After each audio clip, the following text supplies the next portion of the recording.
Hi friends, this is Chris. And Yeji. Welcome back to the channel. So, question for you. Is it a waste of money to rent? Are you just burning money when you rent? What do you think? As a Korean, it's total waste of money. Total waste of money. As a Korean. Yeah, so it's a different situation here. We're going to get into that, but I want to pose this question to you, okay? Let's say, we decided that we wanted to buy a home in like North Carolina this year, Florida this year, etc. This year, unfortunately, we had major storms, Oh, yeah. and some people completely lost everything, right? On top of that, there's a couple of things. There are some people who are homeowners in these places, and because home insurance has gone up like a lot, some people don't have any insurance. Oh. They just like, nothing ever bad happens Yeah. here. It's just not worth it. They cancel insurance, and then literally you lose everything. I see. And what's even worse for some people, and this is actually a big in Florida because a lot of old people moved down to Florida, Oh. is they're not working anymore, right? They're retired. Yeah. And so they're on a, we say fixed income. They can't just raise their income because they're Yeah. not working anymore. And they didn't have insurance. They just lose everything. So in some situations, owning a home isn't necessarily great. I would rather be renting, and say if I had lived in one of the places that were hit by a flood, then man, I'm not the owner of that place, right? That's the owners has to deal with that. Obviously I don't want my possessions destroyed, or I don't want to see anyone's things destroyed, but I don't lose everything, right? So the point of this video, guys, is to have a chat with you about how often there's a lot of people out there, and it's funny, even the government kind of encourages it. Even this election, everyone's just keep talking about, you got to get a home, and we're going to give you incentives to buy a home. And sometimes we'll even have like these programs, for example, and say even in North Carolina or Florida, where the government will even like put in money to encourage developers to rebuild these areas. Yeah. And that's a whole other issue, because some of these places we probably shouldn't build or can't build safely anymore because of the whole climate change situation, right? So Yeah. in this regard, right, again, renting isn't necessarily always awful. If And right, when and where. yeah, it depends on when in your life and where you're doing it. So, what are some examples of when maybe you'd want to rent instead of buy? Early of your life, like college life, I guess. Yeah, I mean, I never had that option when I was in college. I was just happy well, I won't say happy, but I was scraping by just to live in the dorm, right? But this is some situations it's temporary. Basically, you go to a city, and in some of these college towns as well, you don't really necessarily want to buy in a college town. It's just too small. There's no jobs there. You're just there for school, or you just graduate from school, right? Yeah. You get your first job. Do you want to buy right away? Yeah, you just as you say, that's your first job, so it could be second job, third job. Yeah, and in this market, the way things are, I mean, companies, they'll throw you away just like that. You guys know how some of these companies are. It was funny, we were talking about before in the channel, there was a couple people have left OpenAI, which is kind of one of the hot AI companies, and then I made a video about it saying, hey, I think it was like the chief technology officer, and she was there, I don't know, maybe 3 years or something like that, and I was like, if this company's had such a long, sort of, how can I say, good prospects, good future, long runway still, why is she leaving? And people are like, Chris, don't you know in tech these days, like 2 years is like forever. If you're not out by 2 years, what are you doing? And so it just shows you, I mean, these days there's a lot less loyalty, right? Your boss isn't loyal to you. The workers aren't loyal to the boss. No one's like, you don't know, right? And if you buy a place and you find out that you either lost everything to the storm or your work, it's not that easy to necessarily sell it, depending on the current conditions that we're at, right? Sometimes if you bought too high, you can't get your money back, right? You're underwater, so do I take a loss just to get out, and then and you're not going to buy right away necessarily, because you could be the same situation with your next job. Another example, maybe renting isn't so bad. What if you want to live in a place to where for sure you're only going to be there temporarily, but it's like really fun to live there just for a couple of years. Like New York. Yeah. Those kind of big cities. Like you're young, you got this cool offer, and just And you can share, you can share with your, the roommate too. yeah, you totally could. I mean, and this is the other thing too. This is something that I always think about is like when you live far, far away, maybe it's cheaper, but it's like you find yourself spending a ton of money on transportation, Yes, and taxis. The taxis are expensive after the club, and that's a bad stuff. sometimes, So, you know, like some tourists mhm. made a mistake when they travel to New York. Because Okay. New Jersey and, you know, Queens has, you know, a lot cheaper hotel. Oh, But, you know, they tax you, you know, another $200. Yeah. So better just, you know, even if the Manhattan hotels seems expensive, but it's cheaper actually. I mean, you guys know this. For those of you who live in these kind of areas, and that Uber after the club midnight when there's hardly any, right, and you're lucky just to get one car, and it's like $200 to get back. You Yeah. know, suddenly paying, and I know rents are ludicrous in New York City. It could be crazy numbers like 4,000, 5,000, or whatever. But you know, the point is like these taxi fees are no joke, and if you're doing that a couple times a week, that adds up Yeah. very quickly. So, you know, it just points where we're saying everyone's situation is different. Yeah, very, very different. There's another situation where you may want to rent, considering buying, is dealing with crazy home ownership of property taxes, right? HOA. So HOA. The other thing with HOA with some people annoys people is that sometimes they have requirements of like you gotta keep your lawn a certain kind of way, or maybe you want a certain kind of You have to flowers. flowers. Yeah, a certain And kind of grass flower. always needs to be green. Only certain color of flower or whatever. And if you don't decorate the Christmas, Yeah. we find you. Actually, this is a true story. It's funny you bring that up. So I grew up in Portland, Oregon, and it's a question for you guys. So I'm assuming almost every city in America has this, but sometimes there's a street, and the name of the street is Candy. And so if you live on Candy Lane, I see. like for whatever reason, I don't know if the street voted to name their street Candy Lane or whatever, but during Christmas, like everyone's kind of required to put up Christmas Yeah, lights. So it's yeah, like kind of competition, right? yeah. And they have like these huge. It's actually kind of a major problem is if you live in these places. So one, all your neighbors, and I think it's probably an agreement that you have to do the lights. And actually, no joke, lights are expensive. You got to buy lights and electricity on like I'm talking like And like huge tree. a lot of lights, so huge trees. I Yeah, think those kind of sounds expensive. What's that? who willing to buy the house there? I think they would love to do that. Oh wait, but you haven't heard the rest. So the other problem we have these days is the parking issue because they get so many people that And you come. know, people go to party. They do. Yeah, that's real. That's real. That's funny. That's a true story. And there's trash, potty, all kinds of stuff. So you know, there's some things that it's like I didn't sign up for this, right? And again, think about it. Think if you buy in like a quote specialty area, how easy is it going to sell? Because maybe not everyone wants to live on Candy Lane, you know? Maybe it's a company. Possible. I don't know. You guys let me know in the comments. But it's funny because we have that growing up from Portland. I can't speak to every city in the country, but no, I just feel like in American towns, there's got to be a Candy Lane in like every big city in the USA. I think so. And I don't know if we have these. Do we have any crazy things like that in Korea? Have you heard of this kind of thing? No, we don't really have that. Candy Lane, yeah. I don't know. Well, it's also actually we have a similar thing here. Is like let's say you want to open up a cafe. Like for example, right now it's Halloween time. We noticed that all the bars put up Halloween decorations, and it's kind of like an arms race. Like because if you don't do it, like you lose business. Because like I mean it's Halloween. I want to go to where the scarecrow is, etc. Going back to the homeowner stuff, though, guys, is run the numbers for yourself. Okay. Sometimes you may feel peer pressure of like, you know, everyone around you is buying a home, or you flip on the TV and they kind of make you feel like that home ownership is the only way to be free, etc. But sometimes it's the opposite. Sometimes it's actually not freedom. You're kind of stuck to that. You know, one of the things that was never talked about when I was a kid, but a lot of people talk about now is like moving to Thailand. What?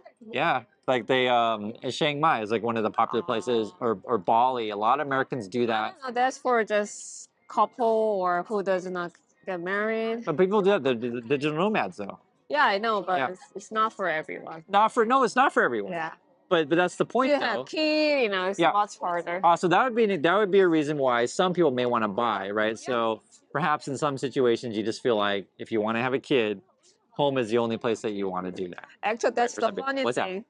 In Korea, we like to buy a house, everyone. But Because we moved house because of the good school a lot. Right, Even the right. start from the elementary school. Right. So people buy house other place, but they want to send their kids to the certain school, so they just rent there. Rent to other area has a good school. So you're buying two places. So you buy one. You buy one place, okay. Then you rent it out, and you go I see. place. I buy one place, I rent it to someone else. Yeah, and you move to the the place where you want to Yeah, have your kid go to school. You rent, and it makes sense. It makes sense. Usually those kind of places really expensive. Usually like Gangnam, so you can't really buy it. That actually makes. I mean, it's actually kind of interesting because it makes sense in terms of if school's the most important thing, right? Yeah. Essentially, what you're doing is It you're a lot to the house price. Oh, absolutely, absolutely. So, like, you only have a certain amount of time. That's the when part of your life is important. Like at this part of our life, you really need to live there to make sure our kid can go to the best school available and possible. So that's another good actually. It's actually a legitimate reason you'd want to rent is like, I can't wait till I save up the down payment to get a place.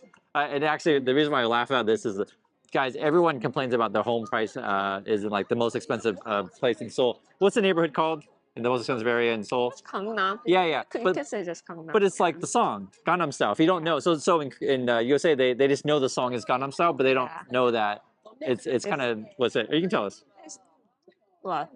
The song is based on the most expensive area in Korea. Not everyone knows that. Yeah. They don't know what Gangnam means. They don't know. Gangnam is basically wealthy city. Yeah. The wealthiest, and then the whole song is about the culture of the wealthy people, etc. But just to tell you though, everyone complains about the prices of it there, and so again, you would actually want to rent there just so your kids go to school. After your kids get out of school, go back to the other place, because when you live in the more expensive neighborhood, everything's more expensive, right?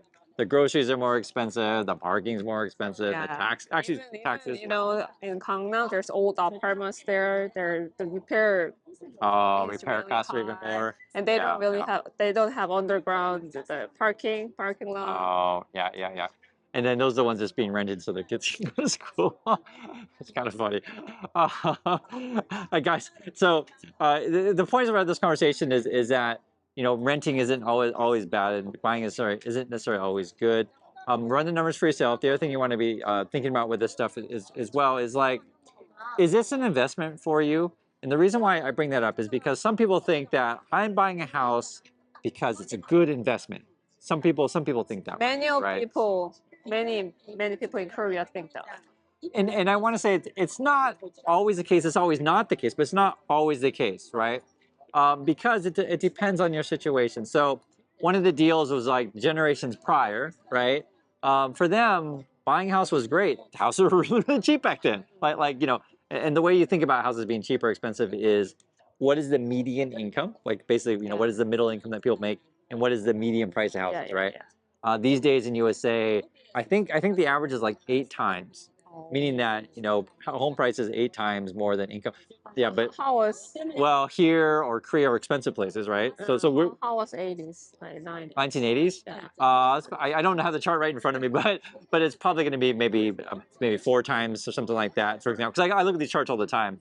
But just I want to give you guys a general range. So expensive cities like Seoul, Beijing, Tokyo, like the really expensive cities in Asia, it could be like 22 times. Yeah. So the median price of a house is 22 times the median income. So much higher, and we're getting a situation to where it's just like ludicrously high. And the other problem that you have with this is that the more this value goes up, yes, you're getting richer on paper, but you're also paying more property taxes. You got to pay to maintain this dang thing, right? And then maybe when you get older and you want to retire, maybe that's not the place you necessarily want to live. Who knows, right? There's any number of things. And so the one thing I want you to be thinking about is like, don't always think about it as just being an investment, because real estate can actually also go down, because people think, oh, it's an investment, it's always going to be good. Real estate only goes up. I mean, only certain place. Yeah. What's that about? What do you mean by only certain place? Certain, the price go down, so but when the certain price go up, so you think when you're looking for the place to buy it, oh, that's cheaper, so I just buy it now and maybe it'll go up, but no, it's not cheaper place. It's there's a reason. Why it's cheap? Yeah, if it's too good to be true, it always is. But the thing with real estate is location, location, location. Yeah. And so, if you quote find a good deal, which is very hard in this market these days. I mean, it's hard anywhere, but if you find a quote good deal, make sure you like the community. Don't just buy just because it's a quote good price. Like if you actually want to live there. Yeah, plus you gotta visit actual area a couple of times. Some people, only look on the the internet. Yeah, right. Oh, it's going down and going up, but actually when you visit there, maybe it's different. Really, really different. I wanted to bring back though to if you think about your home investment is say in prior generations, for them homes were cheaper and there weren't that many investment options. Back then, maybe the market wasn't so great. Say the 70s or it's hard to trade. They had cold. Yeah. We used to have to pay fees. Oh. Yeah, because I'm a lot older. I'm 49. If you guys don't know. Yeah, actually, the actual person, sell and buy. Yeah, it was a whole other thing. Nowadays, it's like on your phone. There's no fees. Well, that's a whole other issue, but the fee stuff. but let's just say that it was like it was like I think it was like $8 when I was a kid. It was a lot higher. But yeah, today there's a lot more liquidity in the markets, and markets may outperform real estate. Actually, it just depends, right? You could just buy a low-cost index fund, and that may be a better performing than real estate, depending on where you buy. Right, if you buy in a say undesirable location, prices could go down. If you buy at the wrong time, say Coeur d'Alene, Idaho. I bring this one. It was funny because like when I was a kid, grew up in Oregon, I was like, who would want to live in Idaho? I was just like, what are you talking about? But it's actually there's a really nice area over there. There's a big lake. It's kind of like a resort area. And during the pandemic, like everybody moved there. It was like a massive bubble. Yeah, no one knows. And the way that kind of the world works is they make you feel like if you don't buy this year, it's going to go up like 20% next year. And if you don't buy, they like kind of get in this mindset that it only goes up, and you gotta get in now, and it's kind of when people are making you feel like you have to do it, Same as home shopping. It's almost sold out. Buy now and no more. And they put the timer on the screen, right? And you're watching the timer call down. Hurry, call now. We're running out. So. And this is the thing with like these big kind of major purchases that you do, kind of impulse and emotion. Sometimes you really screw yourself, The one big advantage of renting is you have more flexibility. Yep. Right. So one of my friend I told you before, she, the couple, they both, has a good job. Mm-hmm. And they had the ability to buy a house, but they didn't. Mm-hmm. They put all the money on their company stock. Oh, do a lot better. Now they're wealthy. After they make a lot of money, they just buy right away. I think they pay cash. Oh, sure. Yeah.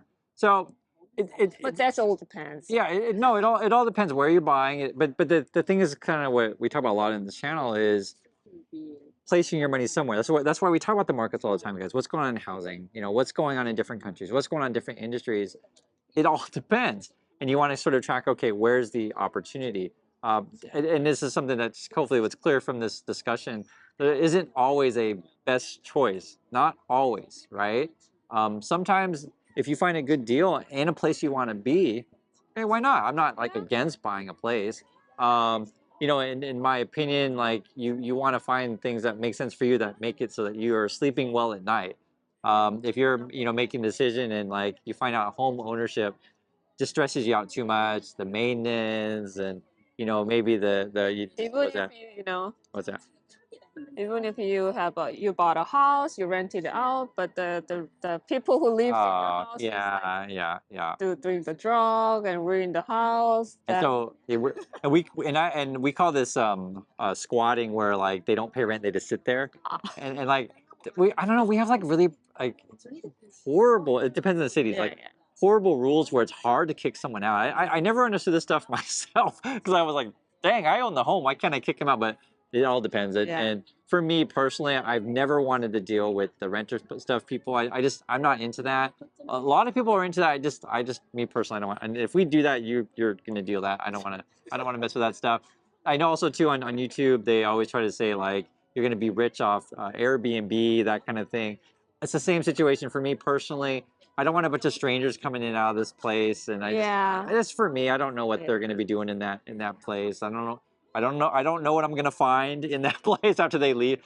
Who knows? And then, there's no guarantees with this stuff. So, I just wanted to bring a different point of view on these things, and I want to hear what you guys think. And it's always fun to hear from the community. We got such a fun community to hear. What's that? Me in Yeah. Korea, I'd like to buy a house. Oh, sure. It's a different thing here. I'll tell you guys the biggest difference and why in Korea it's not necessarily bad to buy is because property taxes to hold the property is so low. Yeah. Comparison. So here you're looking at like 0.15%, 0.4, like less than 0.5%. In the USA, you're looking like 1 to 2%, that kind of stuff.